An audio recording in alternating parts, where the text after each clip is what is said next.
Welcome to the 999 Lifesaver video. This video contains safety and first aid information to equip you to save a life. And we hope it'll give you the confidence to know what to do.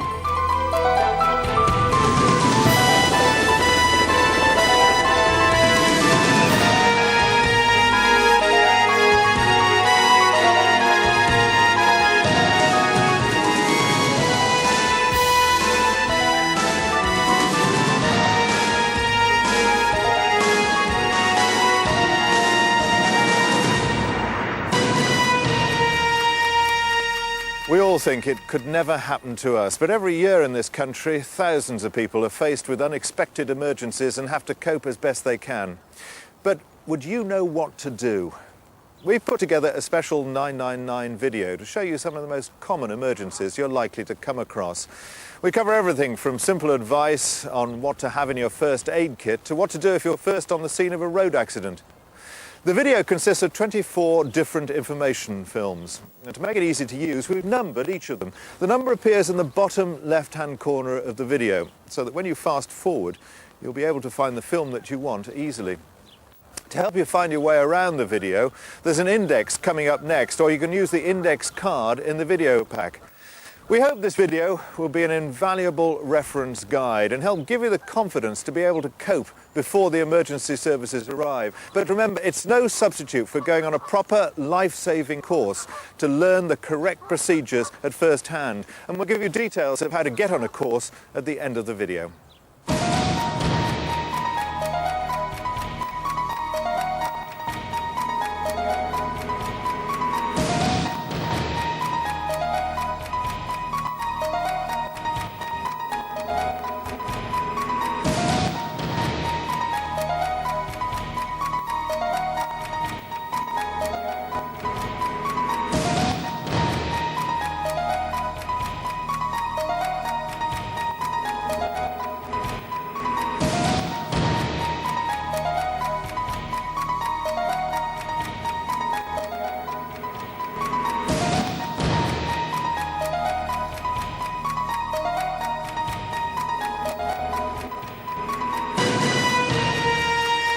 The ABC of resuscitation and how to put somebody into the recovery position are the two most important first aid skills you can learn. And once you've mastered those, you're well on the way to being equipped to save a life. Whatever the accident or medical emergency, whether it's a suspected heart attack, an electric shock, a drowning or a car crash, you'll always need to know the ABC of resuscitation and how to put somebody into the recovery position. This information film shows you what to do step by step in both cases. The Resuscitation Council has helped us make the film, but they say it's still no substitute for going on a first aid course yourself.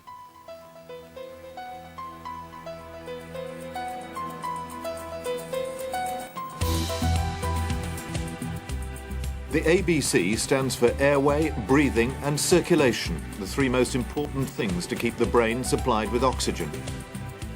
A is for airway. Your airway runs through the mouth and nose to the lungs and must be open and clear to allow oxygen into your body. B is for breathing. When you breathe, oxygen is absorbed into the blood to keep vital organs like the brain and the heart working properly. If the brain is starved of oxygen for more than 3 minutes, it becomes severely damaged. Any longer and you'll die. C is for circulation. The heart pumps blood carrying oxygen around your body to other organs like the brain, and this is your circulation. In a moment, we'll show you what to do if you find somebody with a blocked airway who's not breathing and has no circulation. But what you must always remember is that the ABC is exactly the same for any emergency and must be done first. Never put yourself in danger. You won't be able to help if you become a casualty too. It's vital you check for any hazards like live wires or broken glass. Next, you'll need to check for a response to know whether they're unconscious or just asleep. You can do this using the shake and shout method. Shake them gently by the shoulders and shout loudly, "Are you all right?" If they don't respond, they're unconscious and are going to need your help. don't be tempted to dial 999 yet. You must do the ABC first, so that you can give the emergency services as much information as possible. The ABC check will only take you 30 seconds. If somebody is with you, make sure they stay. If you're alone, shout out loudly to attract attention.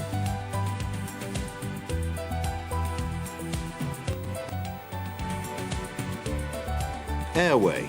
First, make sure their airway is clear. To do this, you need to check their mouth for any obvious obstructions. If you do find something, remove it gently with your fingers. Don't remove false teeth unless they're really loose or broken.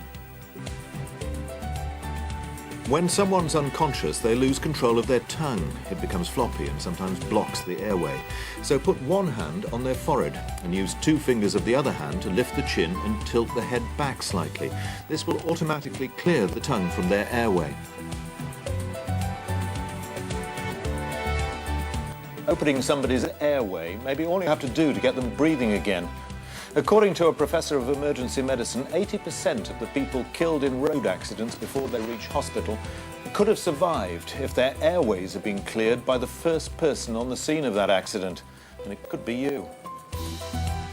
Breathing. Next, check for breathing. To do this, you need to look, listen and feel. Look to see if their chest is rising, although if they're wearing heavy clothing or lots of layers, it may not be clear. So listen as well by putting the side of your face close to theirs and listen for breath sounds. At the same time, feel for any breaths on your cheek. Do all 3 at once for 5 seconds and always remember that their breaths may be very faint. If you hear an irregular or occasional gasp, it isn't normal, so ignore it. Circulation. To check the circulation of blood around the body, you need to feel for a pulse. Try to find the one in the neck by putting 2 fingers on one side between their Adam's apple and the muscle running up the side of the neck and push inwards for 5 seconds. Don't use the pulse on the wrist because it can become weak when someone's unconscious and you may not be able to find it. It's a good idea to practice feeling for a pulse both on yourself and a member of your family. A healthy one should be about 60 to 80 beats a minute. If you found that the person is unconscious, not breathing, and hasn't got a pulse, you must now dial 999. If somebody is with you, send them, but make sure they have all the information and come back to tell you an ambulance is on the way. If you're alone, you must make the call yourself. You are now a vital link in the casualties' chain of survival. By starting resuscitation, you're in effect their life support system until the emergency services arrive. If you don't try to help, you might just as well leave them for dead. Unconscious, no breathing, no pulse. Remember, the airway should be kept clear before you start to breathe for them. Pinch their nose closed, seal your lips around their mouth and give 2 breaths, remembering to come up for air yourself in between. Each breath should take you about 2 seconds. And make sure no air is escaping from their nose or mouth and check that their chest falls after each breath. If you can't see the chest moving or you feel any resistance, then recheck their airway. There have been no reported cases of diseases being passed on this way, but if you're really worried, you can get a face guard like this. Some of them come in keylings, so don't let it stop you trying to save a life. Now you need to start chest compressions to get their circulation going. Make sure the casualty is on a hard, flat surface before you begin. You may need to undo heavy jackets so you can find the spot where their ribs join their breastbone and measure 2 fingers up from there. On the average adult, this will be the line between their nipples. Keeping your fingers there, place the heel of your other hand alongside and then put your first hand on top. With your fingers interlocked and elbows straight, push down with both hands and do 15 compressions. To keep a rhythm going, it might help to count 1 and 2 and... Your shoulders should be directly over your hands, and you should use your body weight, not muscle power, to push down to a depth of about 4 or 5 centimetres. On the average adult, weighing about 12 stone, you'll probably need to do this as hard as you physically can. To get an idea how hard this is, you can use a tennis ball and some bathroom scales. It's really important that you feel confident about what you're doing.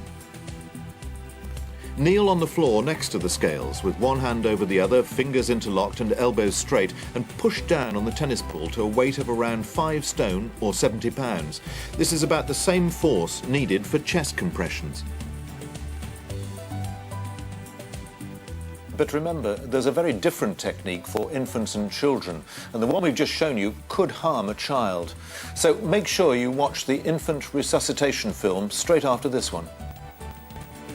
Once you've started resuscitation, don't stop until the paramedics arrive and take over. It'll be hard work, so if someone else is with you, take it in turns to repeat the cycle of 2 breaths to 15 compressions. Only interrupt the cycle if you see any signs of life, but don't expect a miracle. If the heart has stopped, you simply won't be able to restart it. Only the professionals can do that with a defibrillator. You're buying the casualty time until the ambulance arrives. Unconscious, no breathing, with a pulse. This could happen if someone's been in a drowning accident, so if you find they're not breathing but have a pulse, you'll have to follow these next instructions and breathe for them. Remember to keep the airway clear. Pinch their nose closed and completely seal your mouth around theirs. Give 10 breaths at your normal breathing rate, which is around 1 breath every 5 seconds. If somebody is with you, send them to phone for an ambulance as soon as you've done the ABC. If you're alone, you should do the first 10 breaths, and then if there's no response, leave the casualty to get help. When you return, recheck their breathing and pulse, because the situation may have changed. If they're still not breathing, but there's a pulse, repeat the cycle of 10 breaths, checking their breathing and circulation in between each one. If they start to breathe for themselves, put them in the recovery position, but keep checking for breathing and a pulse, and wait for the ambulance to get there. Unconscious, breathing with a pulse. If you find somebody in this situation, you'll need to put them in the recovery position. This keeps their airway clear and makes sure they don't choke if they vomit. Kneel by the casualty and remember to tilt their head slightly back. Place their arm nearest to you at right angles to their body, just like a policeman's stop sign. Then take their other arm and put it across their chest, holding the back of their hand against their cheek. Use your other hand to pull the furthest leg up, so the foot is flat on the ground, and keeping their hand against their cheek, pull down with the knee and roll them towards you. Make sure the airway remains open. Then check their upper leg is at right angles to the body and keep checking for breathing and circulation. If you think a casualty may have suffered a neck injury, or for example a motorcyclist had been involved in an accident and you don't know whether to remove their helmet, remember that you must still clear their airway and do the rest of the ABC. If you gently lift their chin, it won't make the situation worse, but you have to make sure they can breathe. If you then discover they're breathing and have a pulse, leave the crash helmet on. But if their breathing has stopped, you'll need to take it off to breathe for them. But be careful not to move their head from side to side while you do this. So remember, check and clear the airway. It may be all you need to do to help someone breathe again. Look, listen and feel for breathing.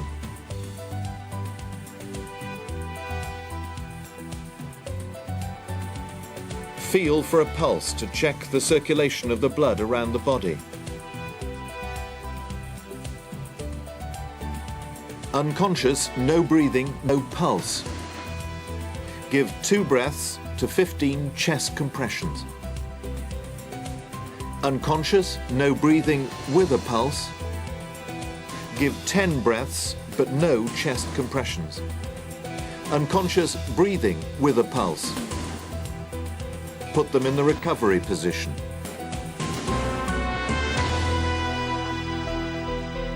This may all seem complicated and a lot to remember, so go back and watch it again and keep watching it to refresh your memory. The ABC and the recovery position are so important that if you remember what we've shown you in this video, you could save a life.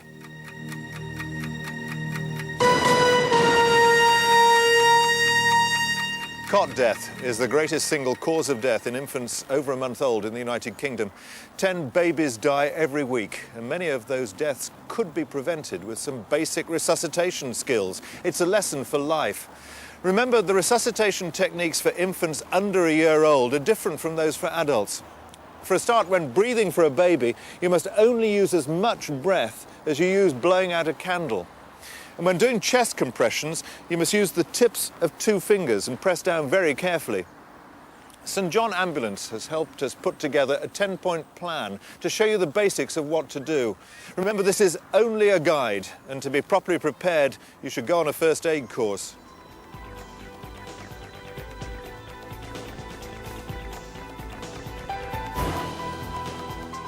If your baby stops breathing or is having obvious difficulty, time is essential to their survival, so it's very important that you help them immediately.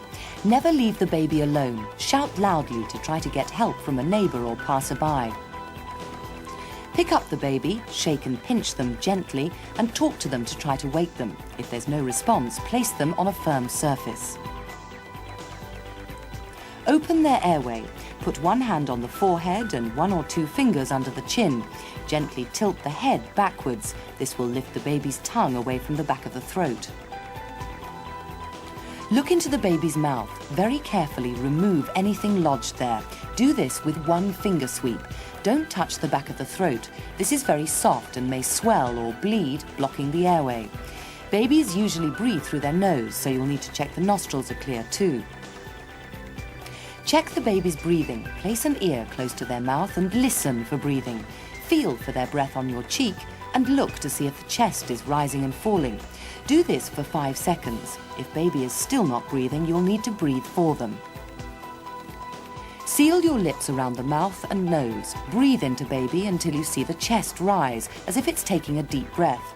As the chest rises, take your mouth away and allow baby to exhale. Do this 5 times.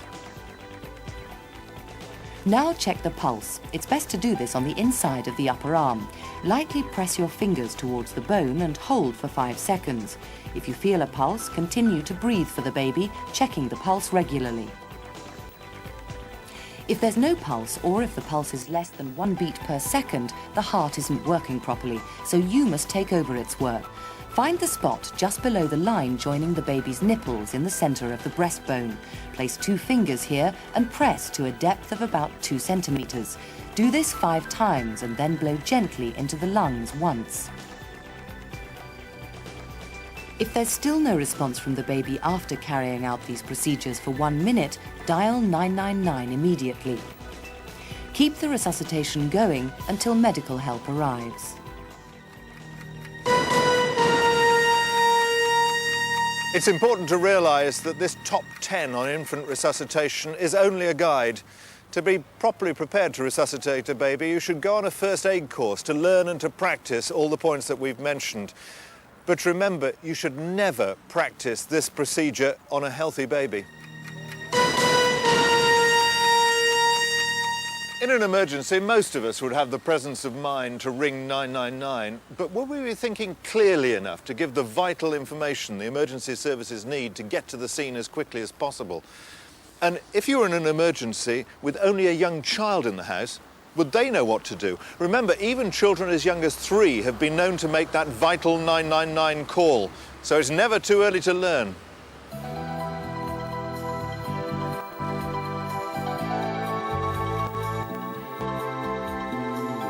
The emergency service number 999, so familiar to us today, was first introduced in 1937. If you need to ring 999, remember that all emergency calls are free.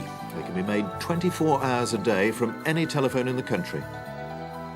If you're in a park or street, it may be quicker to ask at the nearest house than running to look for a phone box. If you're near a supermarket, pub or bank, don't be afraid to ask to use their phones.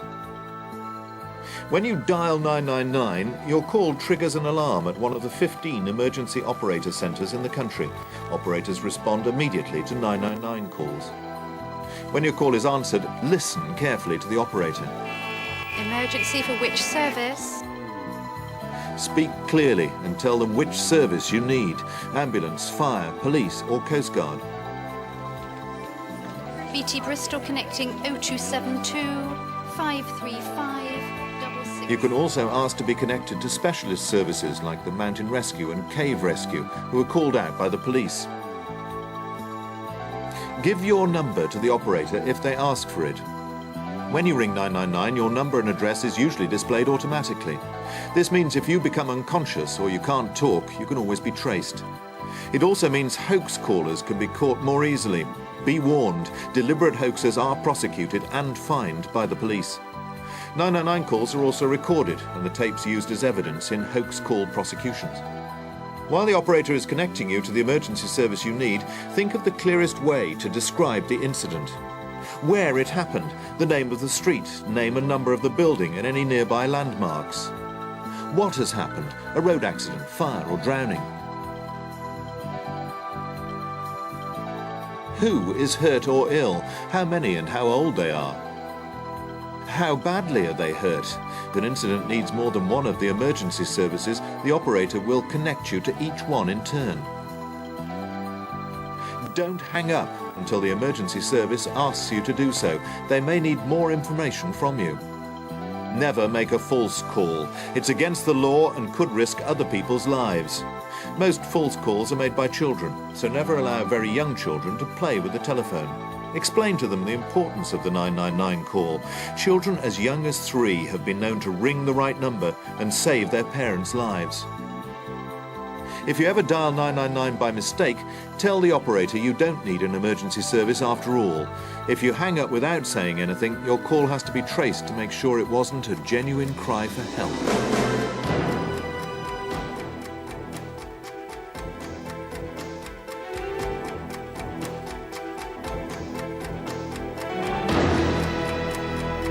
More than 500 people are injured on Britain's roads every day. Everything from falling off a bicycle to a major incident with lots of people hurt. A car crash is probably one of the most distressing emergencies you could come across, but it may be up to you to take charge and do the right thing. Remember, it's nearly always better to do something rather than nothing. Often the accident site itself presents a real danger, mainly because of the oncoming traffic. So it's essential you make the area safe and protect yourself, the casualties and other road users.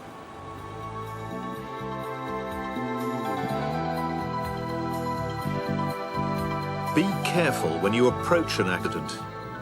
Park your car well behind the crashed vehicles. Warn others of the accident by turning on your hazard lights and wear something bright or reflective so you can be seen more easily. If it's dark, leave your headlights on. Ask others to direct traffic around the accident and set up a warning triangle. Get someone to phone for help. On motorways, there are free phones every mile and marker posts every 100 meters, pointing in the direction of the nearest phone. Prevent fires. Don't let anyone smoke. There may be petrol, oil, or inflammable chemicals spilt on the road. Vehicles with special HazChem signs carry dangerous chemicals or loads that could emit poisonous fumes or catch fire. It could be extremely dangerous to approach such vehicles, and it's best to leave it to the professionals, even if there are injured people needing help. Don't put yourself in danger. If the vehicles involved are safe, turn off their engines. Remember, someone who's shouting could be less seriously injured than someone just moaning. The totally silent person is the one most likely to need help first. Don't move anyone unless they're in immediate danger. And if a motorcyclist is hurt, you must leave their helmet on because of the danger of neck injury. Only take it off as a last resort if they aren't breathing or they're vomiting. If you're not careful, you could risk paralyzing them for life. Stay at the scene of an accident until help arrives. Try and reassure the casualties. Remember, it's an offence not to stop if you're involved in an accident. And if you see people in trouble, do stop and help. It could be you who needs that help one day.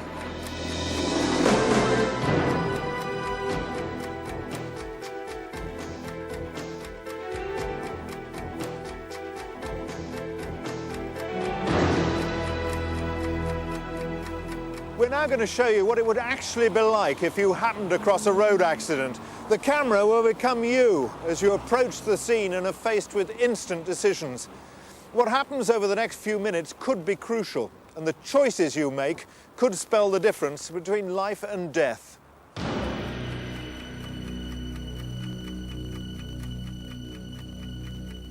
What's happened? Does anyone know what to do? We knocked off the bike. I just heard a noise. We didn't really buy the car. Does anyone know what to do? No, it's just... All right, okay, don't worry, don't panic. Are you okay? It's all right, love. I think she's dead. Well, what are we going to do? Keep calm. I'll tell you what to do. Decide who to help first. Yeah, but look at him. He's not moving. Nora, listen, I think she's dying. We've got to do something. Yeah, but before you do anything else, make sure that somebody's called an ambulance. Oh, right.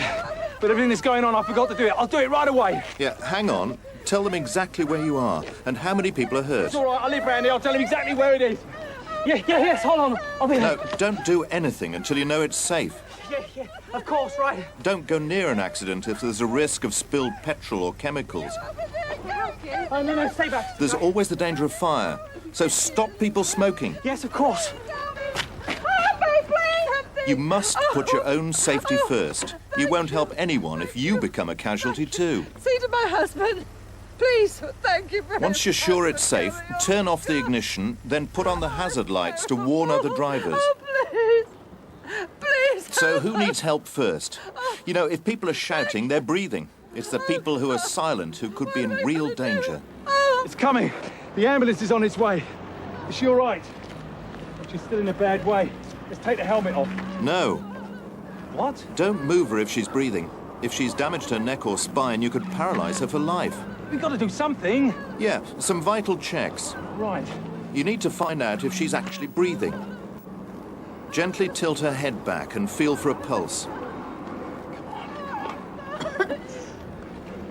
Oh, she's breathing. We're okay. Oh, great. Now, listen, you're okay. Just take it easy. Don't move, all right? Stay where you are. Ambulance is on its way. Take it easy. Look, get a blanket or a coat or something to cover with, all right? Anything. Right, okay. Oh, come on, Helen. Helen, please.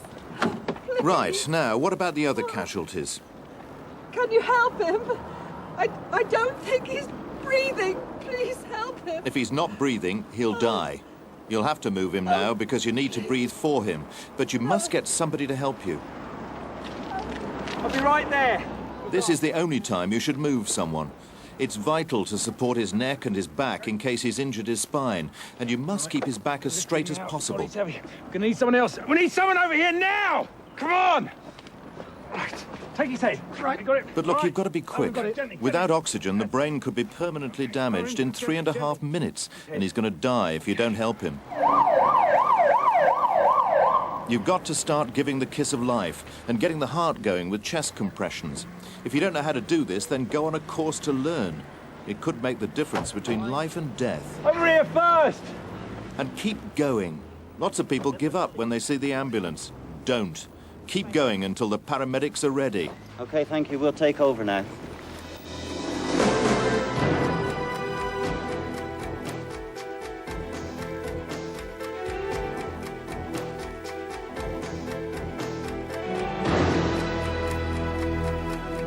There are many situations when you may find yourself first on the scene in an emergency, when somebody really needs your help.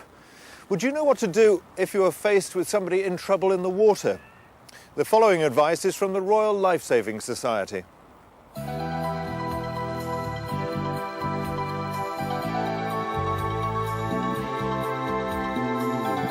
The first rule of life-saving is don't enter the water unless it's absolutely necessary. Always try first to reach out to the casualty from the land or throw something in to help support them. If you have to go in, it's safer to wade than to swim, and only try to tow someone to safety if you're a trained lifesaver or if the person is unconscious. If you have to resuscitate someone in the water, it's better to use mouth to nose, but you can only do this in shallow water or by holding on to something. Tilt the head back and breathe steadily and strongly into their nose, keeping their mouth closed. Then open their mouth to let the air escape. If you bring someone out of the water, take care to support their head, then put them on their back and check for breathing and pulse. If they're breathing, put them in the recovery position. If they're not breathing or there's no pulse, call for help and then start resuscitation. Many people think drowning is due to the lungs filling with water, but swallowing even a small amount can lead to suffocation. Never force water out of the stomach or lungs, but allow it to drain away naturally. Make sure you keep the airway clear and keep them warm.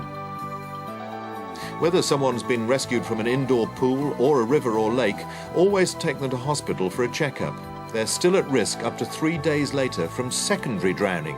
This is a form of pneumonia because water is still in the lungs and it can be fatal. Our rivers, lakes and seas are so cold, it's now thought more people who get into difficulties die from the effects of cold than drowning. The body cools down 25 times faster in cold water than in the open air, so your temperature can drop dangerously low very quickly. Even if you're a powerful swimmer, the cold water will sap your strength and you could find yourself sinking. When the cold hits you, you may gasp and swallow water, which can make you panic. And a sudden change in temperature puts an extra strain on your heart, so be aware of the risk of heart attack. Too many people drown each year attempting rescues that are beyond them.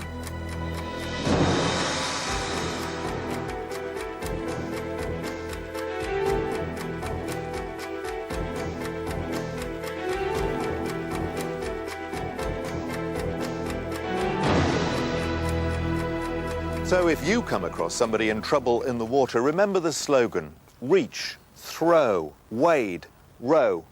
Only ever go into the water yourself if you're a trained lifesaver. And if you want to go on a life-saving course, then ask for details at your local swimming pool.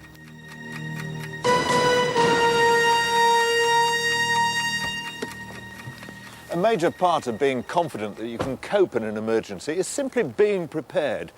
And part of that preparation is having a first aid kit available when you need it.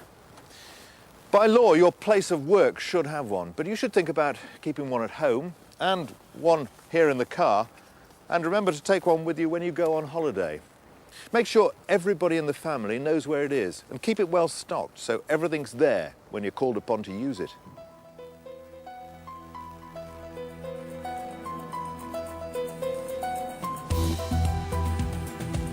When you're making up a first aid kit, it's a good idea to consider the 5 things you should be able to do to treat an injury.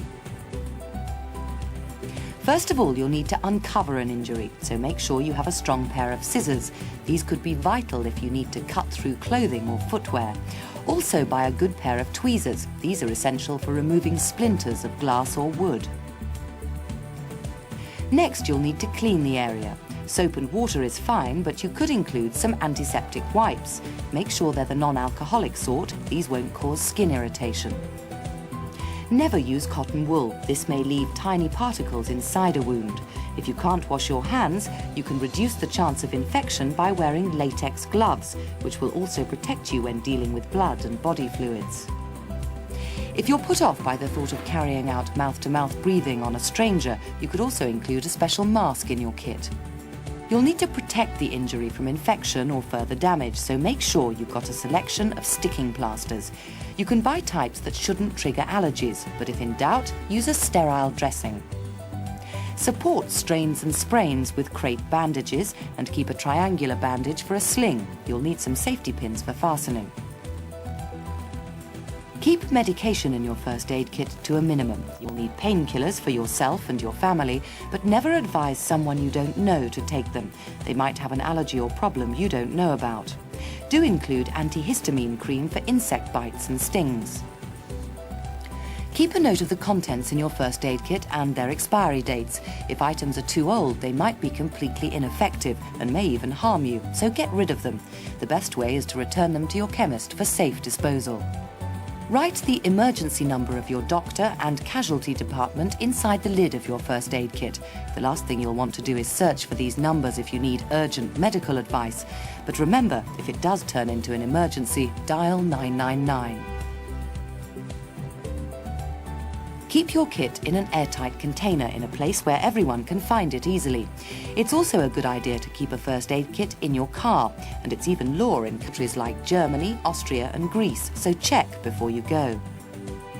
And if you're planning a holiday, remember to add travel sickness pills, something for upset stomachs, and lotion for dealing with sunburn. If you're travelling further afield, you might want to take a sterile medical pack. This will contain hypodermic needles, dressings, syringes, and possibly blood transfusion equipment. A good first aid kit could be a real lifesaver until professional help arrives. So remember, you'll need to uncover the wound, clean it thoroughly, protect it from further infection, support strains or sprains, and your medication should include painkillers and antihistamine cream.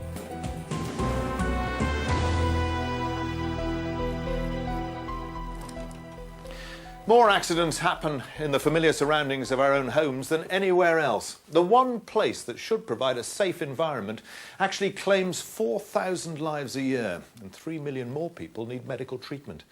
The sad fact is that most of those accidents would have been easily prevented. We hope that our next 3 information films will help prevent accidents in your home. They offer advice on how to plan a fire escape route, how to deal with burns and scalds, and some tips on electrical safety.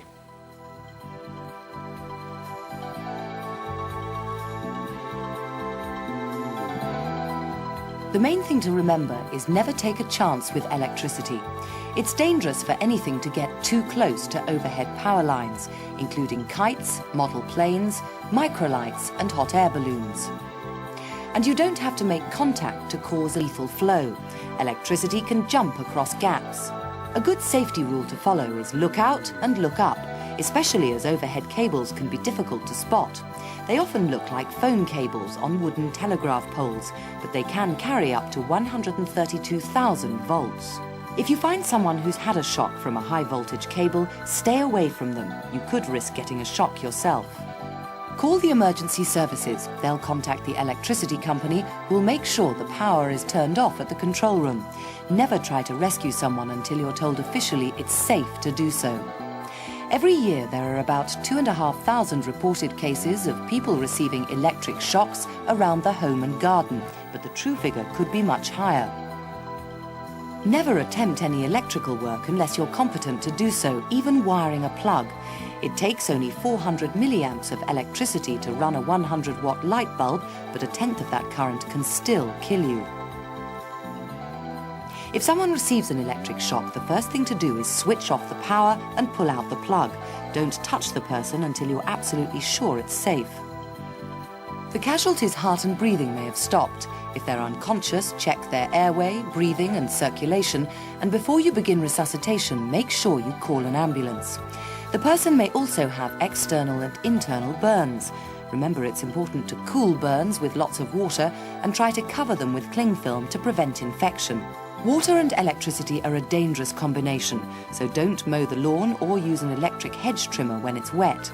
There's a safety device designed to reduce accidents, particularly in the garden. A residual current device, or RCD for short, detects the smallest flow of electricity to earth, then automatically cuts off the power. In Scotland, by law, all new homes must have RCDs fitted in garages and for outdoor sockets. It's recommended but not compulsory elsewhere in the UK, but for as little as £20 you can protect your family by fitting one. There's a house fire every 8 minutes in the United Kingdom, so a smoke alarm is a really essential safety item. But even if you've got one, you need to know what to do if fire does break out. The only way to survive is to be prepared, so plan that escape route now. Here to help you work out that route is a 10-point plan based on information from the Home Office.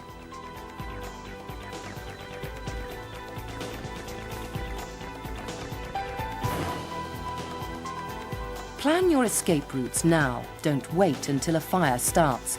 Work out where you're going to meet and how you're going to get out. It's possible your first choice may be blocked by fire, so always plan alternatives. Practice your escape routes as a family. You can turn it into a game for the children, but make sure they understand how serious it might be. If a fire starts at night, you could be in pitch darkness with a smoke alarm blaring. You could be close to panic. You need to know your way out with your eyes shut. You only have seconds. It takes just 1.5 minutes for the heat in a room to get too intense for you to enter, and in 3.5 minutes, the whole house might be engulfed in smoke. Use that time wisely.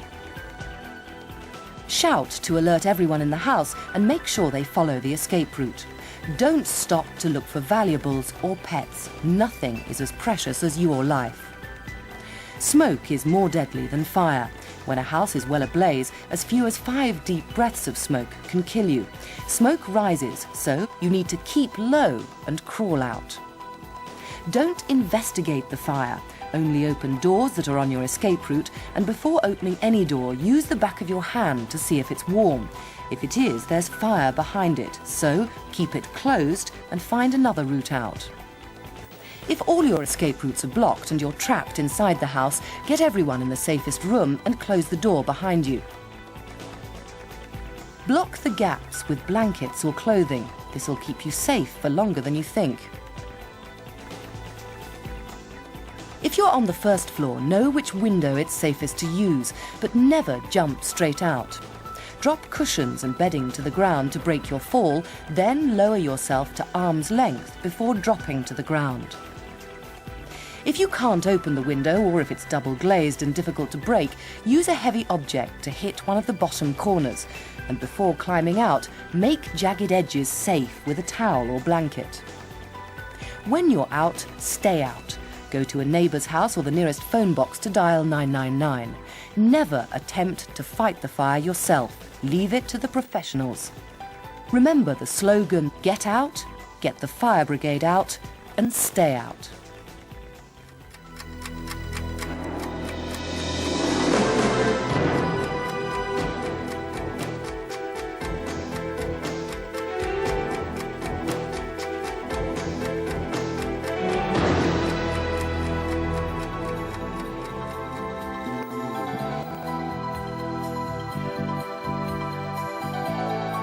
Small children are fascinated by steaming kettles or boiling pans. Accidents with hot liquids cause most burns and scalds to youngsters.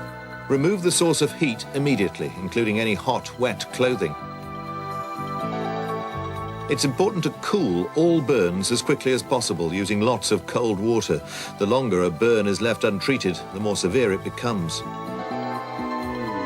If the area is large, soak a towel in water and lay it over the casualty. Thorough cooling may take as long as 10 minutes. If there's no water, use milk, beer, or any non-flammable liquid. Cover the burn with clean, non-fluffy material like cling film to protect it from germs. If you're not sure how serious a burn is, always phone your doctor or hospital for advice. There is no cure for a scald or a burn.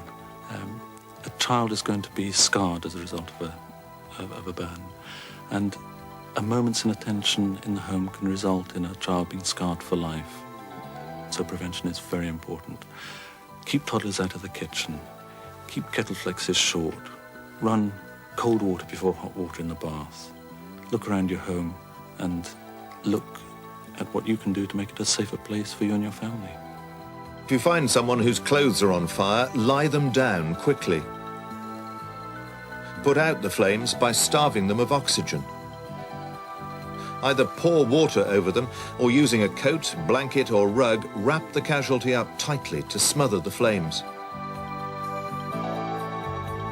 Don't use any man-made material like nylon, which may melt and stick to the skin, making the burn worse. If you're alone, don't panic and run about, as this will fan the flames. Instead, stop, drop to the floor, and keep rolling over until the fire is out.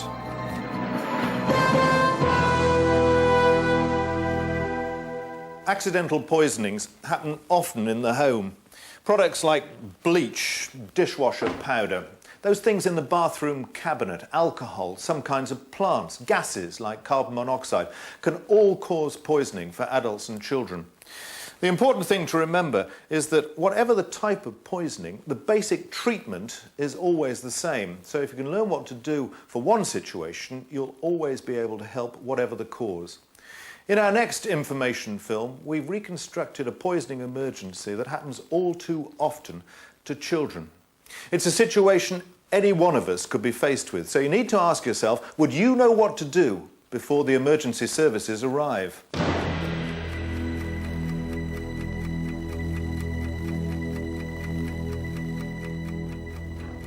Katie? Katie, what are you doing? Oh, no! Oh, James! James, come quickly! What is it? What is I it? think Kate just wanted some tablets. What should we do? What should Keep we calm. do? I'll tell you what to do. The child's much more likely to panic if you do too, so you must stay calm. If she's got any tablets in her mouth, get her to spit them out straight away. Okay, okay. Katie, can you open your mouth for Mummy? They aren't sweet as love. Let's spit them out. Good girl, Katie. But what should we do now? Let's give her some salt water to make her sick. No, don't try to make her sick. Tablets are absorbed so quickly into the bloodstream that there's probably no point. And salt water causes dehydration, which could make her feel much worse. Well, what are we supposed to do then? First, you need to find out how many tablets she's swallowed. I got them last week. I've only taken a couple. But it's half empty. Find out what kind of tablets they are and when she took them.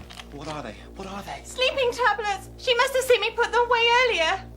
What do we do now? You need to ring for an ambulance. Get somebody to stay with her if possible when you make the call. Okay, I'll go. You stay with Katie. Don't forget to take the bottle with you. The medical services will need to know exactly what she's swallowed. Hello? Which service, please? Ambulance, please. Right, Hello, next to you hello. now. Please help. My little girl's taking some pills.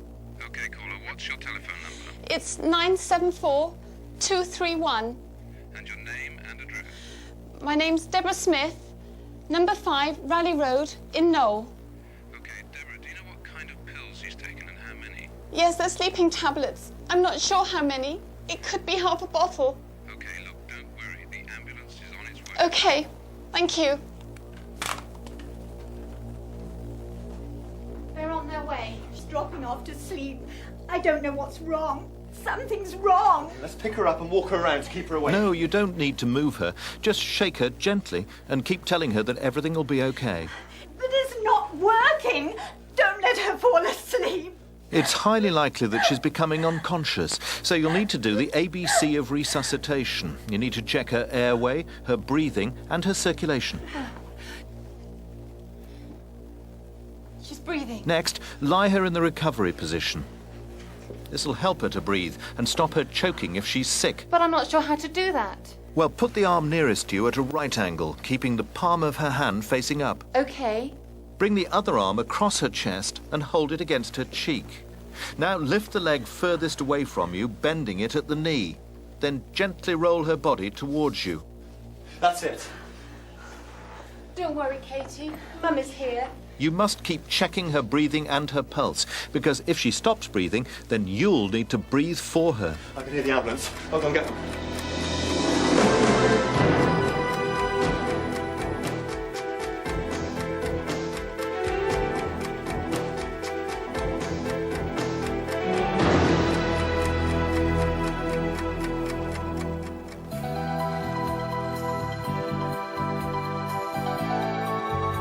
Carbon monoxide is a highly poisonous gas which can kill you.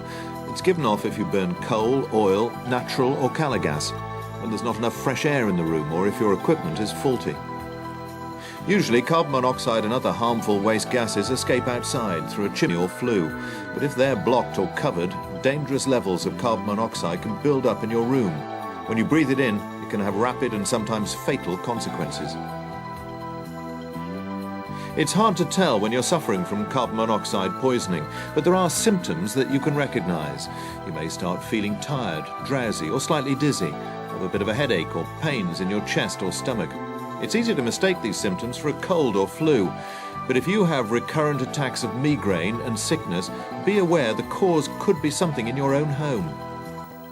One of the main reasons carbon monoxide becomes a problem is because of a lack of ventilation. If you have air bricks or vents, make sure they always stay open and unobstructed. When it's very cold, the obvious temptation is to close all doors and windows. But if you seal up the room completely, you could be sealing yourself in with carbon monoxide, and that could be fatal. If you think someone's suffering from carbon monoxide poisoning, act quickly. First, get them into the fresh air and phone for an ambulance. There are some warning signs that carbon monoxide is in your home. If you have an older style water heater, look around it for signs of staining or discoloration. If the chimney is blocked, you may see sooty stains around the gas fire. If the fire itself is faulty, it'll burn with a yellow or orange flame instead of blue. If you spot any of these danger signs, get your appliances inspected by a Corgi-registered firm. Gas fires, water heaters and central heating boilers should be professionally serviced every year, and your chimney must be checked at the same time. When you're buying a heater, only choose one which has been tested for safety. Look for the British Standards label. And if you're buying a heater second-hand, you should be extra careful. Ask for a guarantee and get it tested independently. Never try to do any gas fitting yourself. One mistake could be fatal. Leave it to the experts.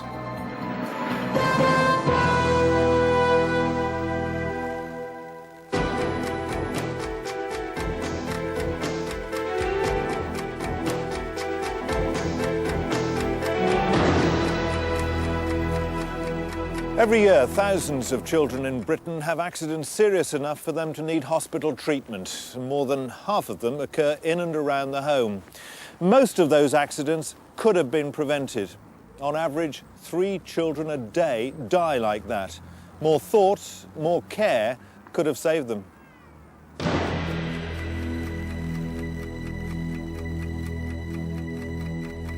Accidents to children aren't the same as accidents to adults. Most of them are to do with their physical and mental development. The kinds of accidents they have tend to depend on their age. There are no hard and fast rules, as children do develop at different rates, but the Child Accident Prevention Trust does lay down certain guidelines. All small children put things in their mouths, but at what age do you think a child will actually spit something out that tastes unpleasant and could be dangerous?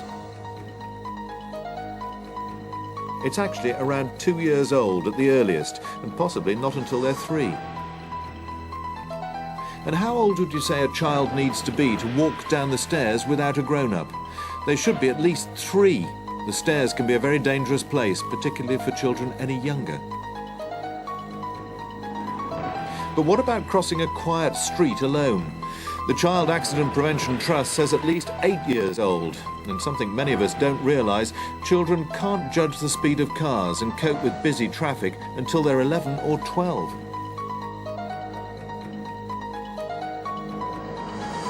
Children are not little adults. They don't know how to keep themselves safe.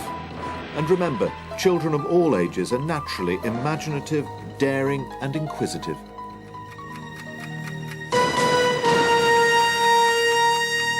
Any emergency is distressing, but it often seems so much worse when children are involved. What we're about to show you is a reconstruction of a common enough situation that any of us might be faced with, and which tragically kills 20 children a year. Would you know what to do?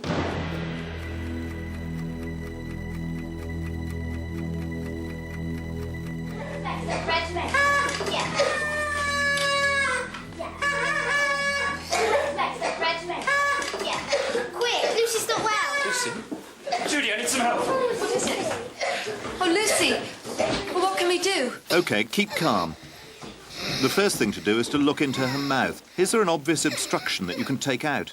I can't see anything. Well, look a bit further down. No, only reach for something that you can actually see. Otherwise, you might damage her throat. OK. If she's breathing, ask her to cough. That might dislodge whatever's... Lucy, try and cough for me. That's it, OK, good girl. Once more. Oh, for goodness sake, we can't just sit here trying to make her cough. It's not going to work. She can't breathe. What are we going to do? If you panic, the child will panic too.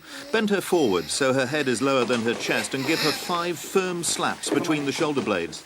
But isn't this going to hurt her? Yes, it might hurt a bit, but you must try it, because if you don't clear her throat, oxygen might not get to her brain, which could lead to brain damage or even death. But it's not working. Shouldn't we call an ambulance? Yes, but get somebody else to do it. All right. And make sure that they tell you it's coming. You stay with the child and keep checking her mouth to see if anything's been dislodged. That's right, darling. Open your mouth. I can't see anything. You need to lie her on her back to do chest thrusts. I'll tell you how to do them. You need to measure 2 finger widths up from the point where the breastbone joins the ribs. Then use one hand only and do 5 sharp thrusts. These will force the air out and might get the obstruction out too. Keep reassuring her, though, because she won't like it. It's all right, darling. You're going to be all right. But it's not working. Do I just have to try something else? You must stay calm. Now, go back to the original back slaps. We've tried these already. Don't give up now. Obstructions can take some time to work loose. It's not working. She's going blue. If she's going blue, it means that she's getting dangerously short of breath. There must be something else we can try. If the back slaps and chest thrusts aren't working, you'll need to do abdominal thrusts, also known as the Heimlich manoeuvre. But never do this on a child under a year old, as it could injure them. We don't know how to do that. You need to sit down behind her and put your arms around her waist. Clasp your hands together, one palm up, one down. OK, right. Then give a sharp pull inwards and upwards below the ribs. Repeat this no more than 5 times. 2, 3. Oh, it is worse. And if she'd stop breathing, you'd have to breathe for her.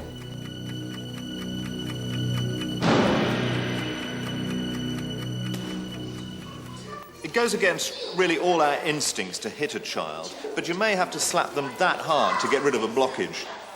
You'll have to judge when to call an ambulance, but remember, it's better to call and then cancel than leave it too late. Although we've shown you what it'd be like to cope with that kind of emergency, nothing can replace the value of going on a course.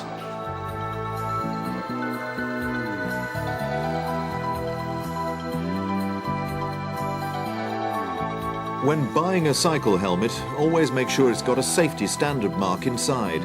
If the helmet doesn't have one of these 3 labels, it's unlikely to have been tested at all. As well as looking for the safety mark, it's important to make sure your helmet fits properly. Try it on before you buy and adjust the inside straps for a snug fit. The simple rule is that if it comes off easily with the strap done up, then it's too big. An ill-fitting helmet could be as bad as no helmet at all in the event of an accident. Always wear your helmet correctly. It should sit above the eyebrow and leave your ears free. It should have good all-round visibility and have good ventilation. Always replace your helmet if it's damaged in an accident. Any weakness will reduce its protection. ROSPA suggests you buy a new helmet every 3 to 5 years, just because of normal wear and tear. But remember, wearing a helmet is no substitute for a real awareness of cycling safety. Most accidents involving cyclists happen when the roads are busiest, in the morning and evening rush hours. Always make sure you can be clearly seen. Wear bright or fluorescent clothing during the day, and at night always wear a reflective tabard, armbands or anything bright. You can also improve the visibility of your bike. It's a legal requirement to display a rear reflector at all times and to use front and rear lights at night. You may only be fined between £30 and £50 if you get stopped without lights, but as the police say, the maximum penalty is death. Make sure you can be heard. Put a bell on your bike so that you can let other road users know you're there. And get trained. Every year, local councils help over 250,000 children learn about cycle safety. Some may offer training courses for adults too.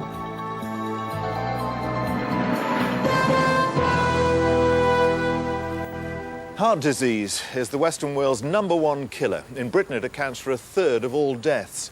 Now, would you know what to do if somebody you were with had a cardiac arrest? It's a race against time, you know. Every minute's delay means their chances of survival are reduced by 10%. It's vital that a specific sequence of events starts as soon as possible. It's called the chain of survival. You need to get help quickly, that's the first thing. Then buy time by beginning the ABC of resuscitation. Then you need to get a defibrillator to the casualty, to give them a controlled electric shock to try to restart the heart. And of course, get them to a hospital for specialist treatment. We've reconstructed what it would be like if somebody you knew had a heart attack. You'd be faced with instant decisions. The choices you make would be crucial and could make the difference between life and death.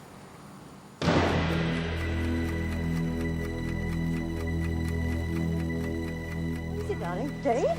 Dave, what's wrong? I'm not sure. It's a terrible pain in my chest. It's probably just indigestion. It's getting worse. But darling, you're sweating. I don't know what to do. What should I do? OK, keep calm. I'll tell you what to do. You've got to call 999 for an ambulance. He may be short of breath, grey, feeling sick and sweaty. But even if the symptoms aren't this obvious, you must tell the emergency services if you suspect it's a heart attack. Right, OK. Nick, run to the house. Phone for an ambulance. Hurry. And let me know when it's coming. OK. It's all right, darling. You're going to be all right. Just don't move. I'm so sorry, love. But what do we do now? We can't just wait for the ambulance to arrive. Let's lie him down. No, that could make things worse. Don't do it. You need to relieve the strain on his heart and not make it work even harder. A relaxed, half-sitting position is best.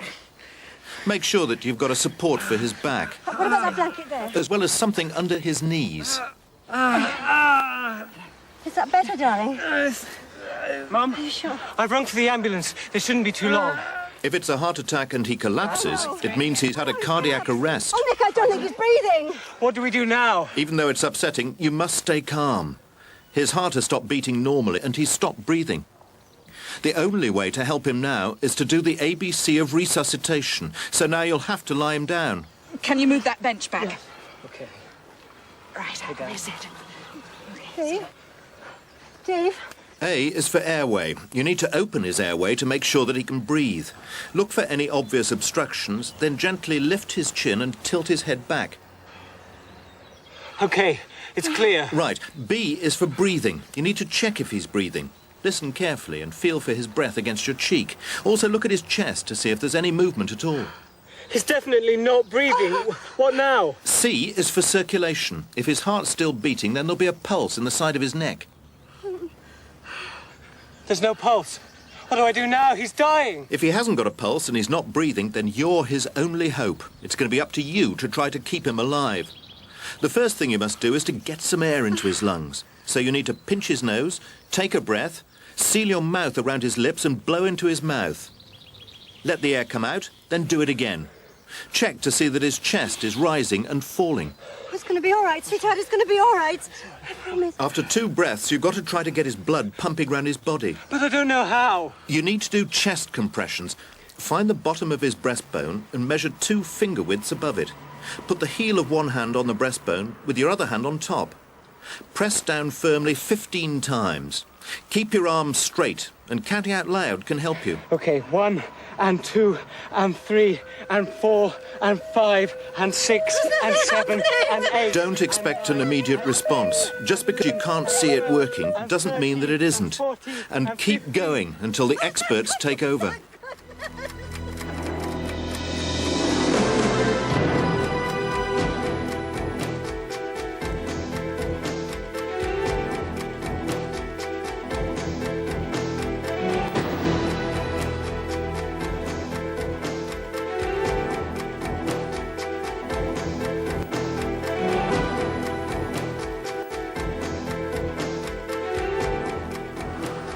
If you're first on the scene of an accident, you may well come across a casualty who looks perfectly okay, but their lives may be slipping away because they're suffering from medical shock. It's a condition that can be a killer unless you recognise and treat the symptoms.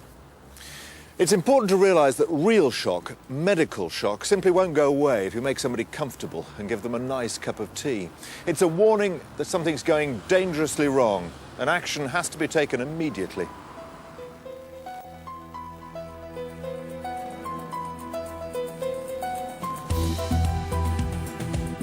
Most cases of shock are caused by loss of blood, either internally or externally, and blood loss is most commonly due to injuries caused in road accidents. Shock is our very own emergency mechanism. In order to keep our most important organs supplied with oxygen, the blood is diverted to the brain, heart and kidneys. When this happens, our skin is left with a poor blood supply, which causes the most obvious sign of shock: pale grey skin, which is cold and clammy to the touch. Another important sign is a weak pulse, and as shock develops, you'll also notice shallow but rapid breathing and fading consciousness. You might not be able to see the obvious cause of shock, but if you recognize the symptoms, you must act immediately. If shock isn't treated, the blood supply to the brain and heart will eventually fail, and this will result in unconsciousness, coma, and even death. So if you suspect someone is in shock, make sure they're lying down. Then raise their legs to just above hip height. This will help to channel the blood to the most important areas. Check they can breathe properly and stop any bleeding you can see. Keep them warm, but don't overheat. This will bring the blood back to the surface again, away from the vital organs. If someone hasn't already called an ambulance, or if you're on your own, you must get help now. Reassure the casualty and keep them calm. They'll probably be thirsty, but you must only moisten their lips. Don't let them drink, eat, or smoke, as they might need an anesthetic later. If they do become unconscious, put them in the recovery position and keep checking their pulse and breathing every 2 to 3 minutes, and be prepared to carry out the ABC of resuscitation. Don't confuse shock with fainting. If someone simply fainted, they'll come round again, usually in under a minute, and will completely recover.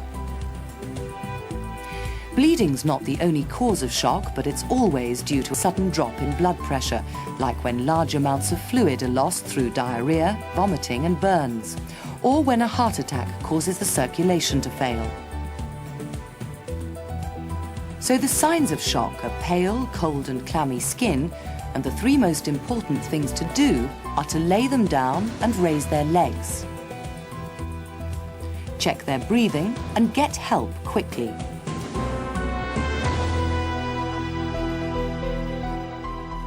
More than 20 million people in the United Kingdom have medical conditions which can't easily be seen but require special consideration in an emergency. Most of them are very experienced in preventing their own emergencies, but your help could be vital. The following 3 information films give advice on the 3 most common medical conditions that you're likely to come across: asthma, diabetes and epilepsy.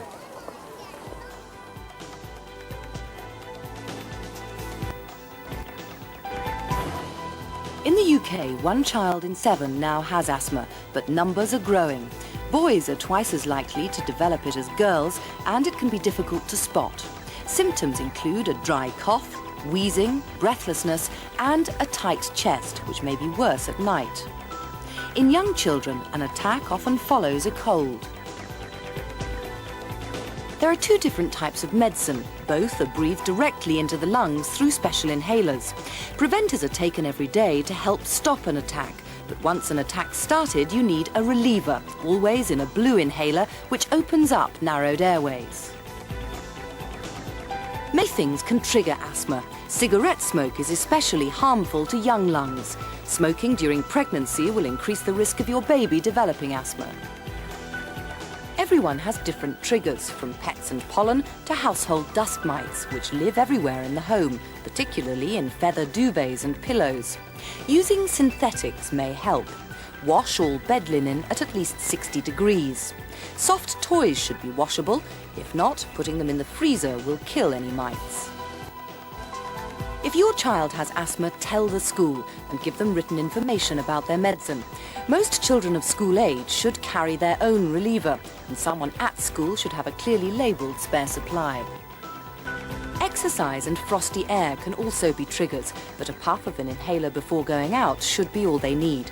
Remember, Olympic medals have been won by people with asthma. Asthma attacks can be very frightening for both children and parents. During an attack, a child will be coughing, wheezing and fighting for breath. It's important that you know what to do and stay calm.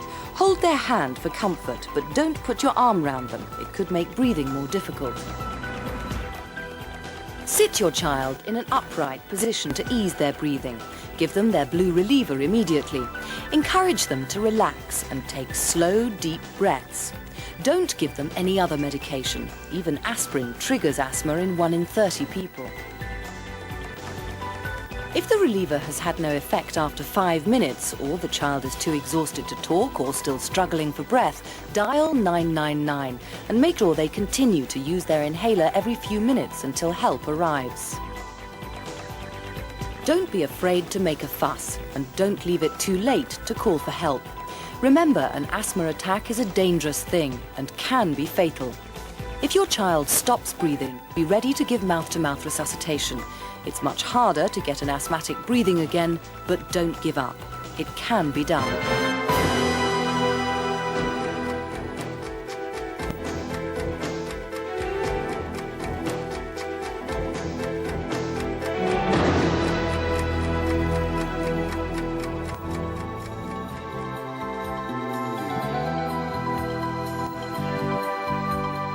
Our blood sugar levels are controlled by a hormone called insulin. It moves the sugar in the food we eat from the blood to the cells of our body where it's used to produce energy. If your body can't make enough of this hormone, you develop diabetes. You'll have to be careful what you eat and might need to take insulin by injection. If the blood sugar level of somebody who has diabetes suddenly drops, it can cause a condition called hypoglycemia, which can be dangerous. Problems happen most often because of missing a meal, but unexpected activity, too much exercise and alcohol can also upset the blood sugar level. Be aware that the body can start reacting very quickly and sometimes with no warning. Some early symptoms of hypoglycemia include trembling, sweating and looking pale. A shortage of glucose can affect the brain and cause confusion, unsteadiness and sometimes irrational behaviour. Remember that these symptoms can be mistaken for drunkenness. If you recognise these signs, it's important that you act quickly to raise their blood sugar levels as quickly as possible. Give them sugar or glucose tablets and then starchy foods like sandwiches and biscuits and a sweet drink. Keep giving them food until they recover. This should happen within about 10 minutes. If the blood sugar level falls very low, they could become unconscious. If this happens, don't give them a drink. Instead, smear something sweet like honey or jam between the cheek and the gums so the sugar can be absorbed quickly into the blood. Remember, you may need to call an ambulance. It's important to get them to hospital where they can be injected with concentrated glucose. Many people with diabetes keep prepared injections of glucose at home, but never inject someone unless you've been trained. If your child has diabetes, make sure the teachers know how to recognise and treat hypoglycemia. People with diabetes should carry that information with them so the right help can be given.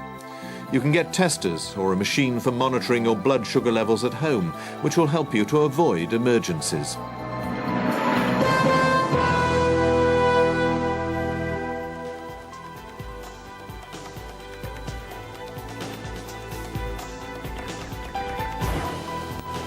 Epilepsy is caused by a brief disruption in the normal working of the brain. This affects the whole body, causing a fit or seizure.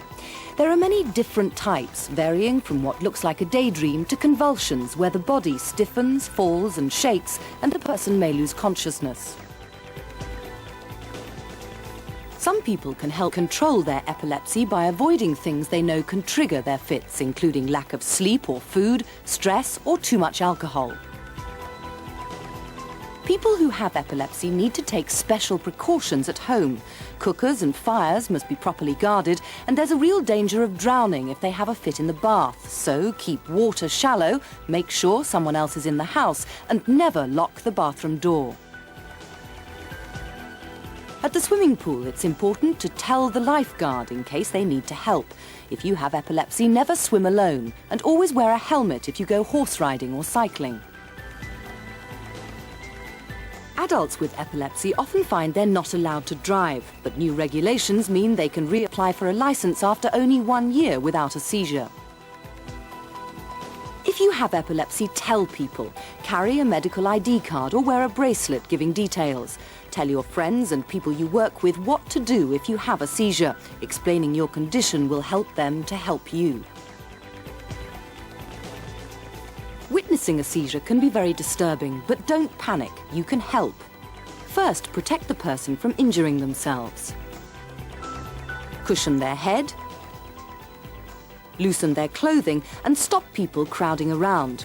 Only move them if they're in danger and never put anything in their mouth. They won't swallow their tongue.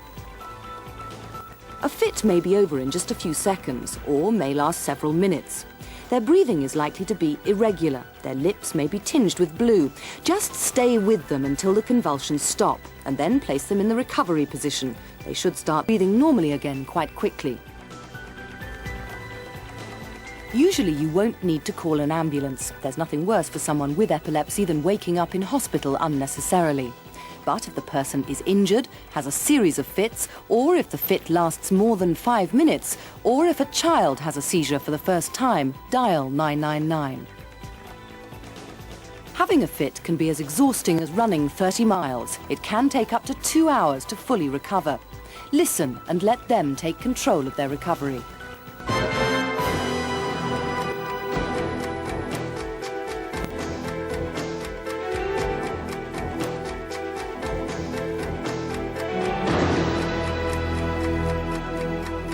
Sports injuries are all too common. The most serious occur in the high-risk sports like football here, rugby, cricket and hockey. In fact, football has the highest accident rate, some 350,000 or so every year.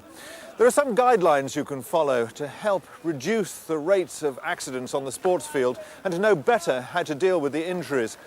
First of all, the Sports Council recommends that when playing organised sport, there always ought to be at least one person present who's trained in first aid.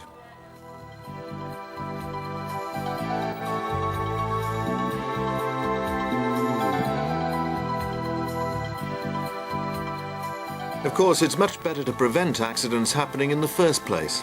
Always be aware of others around you when you're playing a sport. Cricket and hockey balls, rackets and other sports gear can all too easily cause injuries. You can cut down on the chances of being hurt by wearing protective gear for high-risk sports. Shin pads should be worn for football, a gum shield for hockey. Make sure your clothing and footwear fit well and that your equipment is the right weight and size for you. Torn muscles, tendons and ligaments are the most common injuries, especially in sports that need quick bursts of speed, sudden stopping and turning. At the first sign of trouble, always stop and rest. As soon as possible, put ice on the damaged area. Even frozen peas will do. But cover the ice pack with something, or it'll make the skin burn. Put a bandage on for support, but don't make it so tight it stops the blood flow. And try to keep the injured part raised. Even minor injuries can take up to 5 days to heal, so don't be tempted to start exercising again too soon. It's also very common for people to get hurt in collisions on the field. If someone gets knocked on the head, always be aware of the risk of concussion. Check if they've lost consciousness, however briefly. Look at the eyes for focusing and dilation and ask about headaches. These symptoms don't always appear straight away, so keep a close eye on the injured person, and if they show any signs of concussion, take them to see a doctor. And with all head and neck injuries, you must be aware of the possibility of damage to the spine. It's easier than you think to break a bone. If that happens, try and support the limb in the position it's in, then take the person to hospital for an X-ray. And if you get something in your eye, don't rub it, it should clear itself. If not, try washing it or see a doctor. But remember, if you need to bandage one eye, make sure you cover them both, otherwise the damaged eye will continue to move with the good eye. Every year, people are needlessly paralysed by sports and road accidents. Would you know what to do if you were faced by a serious back injury? Would you be confident that your efforts to help would do more good than harm? The Midlands Centre for Spinal Injuries offers this advice.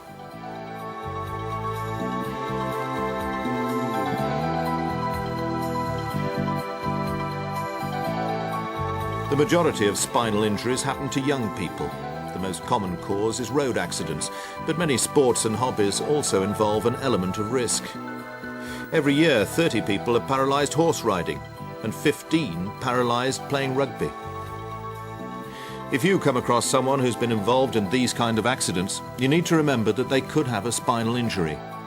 Look out for warning signs: pain in their neck or back, no control over their limbs, weak movement or no movement at all, tingling or burning sensations, or loss of feeling. If you think someone has a spinal injury, the most important thing to remember is don't move the casualty unless they're in immediate danger. When you come across a casualty who's suspected of having a spinal injury, there may be movement of the legs, no matter how weak. It's always important to remember that 90% of those people, if they're treated well, may walk again and walk out of the hospital. Although it may be natural to try to move an injured person into a more comfortable position, or they may want to move themselves, you must keep them absolutely still. For support, put rolled blankets or clothes alongside them and keep them warm while you wait for medical help. In an emergency, if there is a danger of fire or they're not breathing and you have to move them, at least 5 people are needed to support their head, neck and back in the same position as you found them. The most preventable spinal injuries are those caused by diving. As many as 40 people a year are paralysed in diving accidents. Check the depth of the water before you dive to make quite sure it's deep enough to enter head first. And always test the water beforehand by going in feet first. Swimming pools may have hidden ledges or steps you can't see. And remember, the depth and bed of rivers and the sea are being changed all the time by currents and tides. If you think someone lying face down in the water may have a spinal injury, try and get help to turn them over. Keep their head, neck and back in a straight line. Don't let the head twist or turn, and don't attempt to sit them up. When someone has dived into the sea or into a river and had an accident, the general public have rushed in and grabbed them and taken them out without too much care or attention. The person may have had movement, but by the time they get out of the water, they have lost everything. Remember, what you do to help someone in those first few minutes after an accident may save someone from permanent paralysis.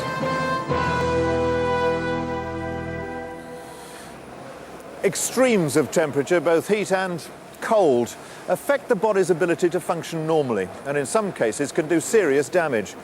Luckily, the body's got a sophisticated warning system, which, if we recognise the signs, can help us keep out of danger, both in extremely hot and cold conditions. In our next two information films, there's information on how to stay safe in the sun and how to prevent or treat somebody with hypothermia.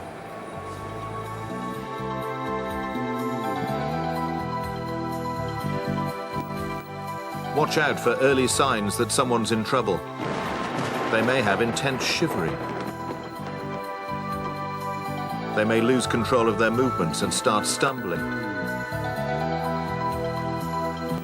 They may have slurred speech. They may exhibit completely irrational behavior. One example is something called mountain disrobing syndrome, when people feel compelled to rip off their clothes, even though they're in freezing conditions. If you find a patient who you suspect is hypothermic, you will find that their heart rate is very low, that their respiration is very slow as well. They may be unconscious, quite often unconscious, and they will feel very cold, rather like marble, particularly if you put your hand on their abdomen or under their armpit. It's important when you check the temperature of someone's armpit that you do so under their clothes. Stay warm yourself. Make sure you don't become a casualty too. Find shelter from the wind and rain.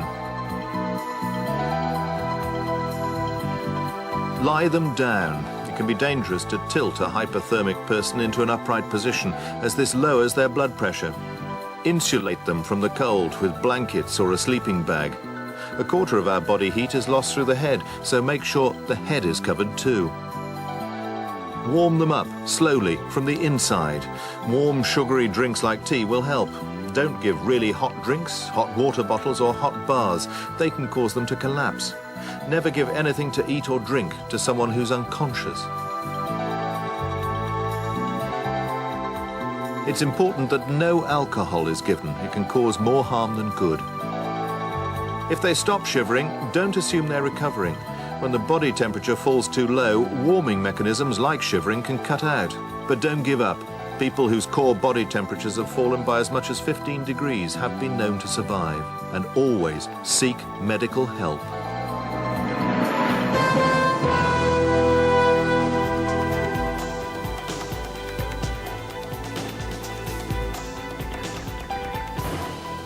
Start your holiday wearing a high-factor sunscreen, nothing lower than number 15. Only work your way down as your skin gets used to the sun. Never spend more than 15 minutes sunbathing on the first day, and then build up slowly. Remember, burning is a delayed reaction. It reaches its peak 8 to 12 hours after you've been in the sun. Always avoid sunbathing between 11 in the morning and 3 in the afternoon, when the sun is at its hottest. Always wear a good pair of sunglasses. They'll do more than make you look good, they'll protect your eyes from damaging ultraviolet light. And never look directly into the sun. The best way to protect yourself is to cover up. Light cotton will keep you cool, but closely woven dark fabrics offer better protection. It's especially important to protect children during the summer. Babies under 6 months should be kept out of direct sunlight altogether. Older children still need a high-factor sunscreen and keep topping it up, especially if they're playing in the water. In really hot weather, it's easy to become dehydrated, so drink more water. And if you're abroad, make sure you buy it in bottles. People who really can't cope with the heat can suffer heat stroke. They'll get a headache, feel dizzy, confused and sick. Their pulse and temperature will go up dramatically and they may even become unconscious. Lie them in a cool place, call a doctor and, if possible, wrap them in a cold, wet sheet until their temperature drops. Make sure you catch the weather forecast. On sunny days, there's now a sunburn rating of low, medium, high and very high. We can learn a lot from what's happened in Australia, where they have the highest incidence of skin cancer in the world. But numbers have dropped dramatically since the start of their Slip, Slop, Slap campaign. If you're going to be in the sun, slip on a t-shirt, slop on some sun cream and slap on a hat. We hope you find the information in this video useful and you'll watch it again and again to refresh your memory. But remember, there's no substitute for going on a proper first aid course and learning these vital life-saving techniques at first hand. You'll find the addresses of organisations in the United Kingdom that run those courses in a minute. Remember, it can take as little as 2 hours to learn the ABC of resuscitation and how to put people into the recovery position. 2 hours that can literally save a life. So find out how to get on one of those courses today. You never know when you may need to know what to do to save a life.